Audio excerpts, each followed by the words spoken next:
Social media యాక్టివిస్టులపై అక్రమ కేసులు పెట్టారని అరెస్ట్ చేస్తే నా దగ్గర నుంచే మొదలు పెట్టాలంటూ చంద్రబాబుకు వైఎస్ఆర్సీపీ అధ్యక్షుడు మాజీ సీఎం వైఎస్ జగన్ సవాల్ విసిరారు.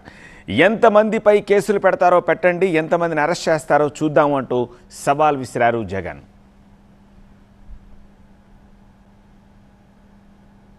నీ మీద ఎందుకు 420 కేసు పెట్టకూడదు, నువ్వు చేసినది మోసం కాదా అని వైఎస్ఆర్సీపీకి సంబంధించిన ప్రతి కార్యకర్తకు పిలుపునిస్తా ఉన్నాను. ఈ రెండు కూడా ఇదే మాదిరిగానే పెడుతూ ట్వీట్ చేయండి. ఇన్స్టాగ్రాము, ఫేస్బుక్, వాట్సాప్, యూట్యూబ్ అన్నిట్లోనూ పెట్టండి. ఎంతమంది నేను అరెస్ట్ చేస్తాడో చూద్దాం.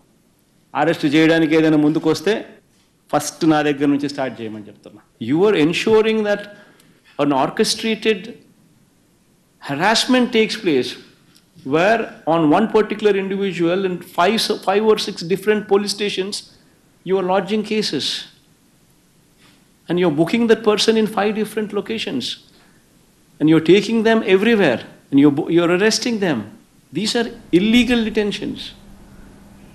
This is not right. 11,000 కోట్లకు గాను బడ్జెట్లో 1,000 కోట్లే కేటాయించారన్నారు. సూపర్ 6 పథకాలన్నింటికీ చంద్రబాబు పంగనామాలు పెట్టేశారన్నారు.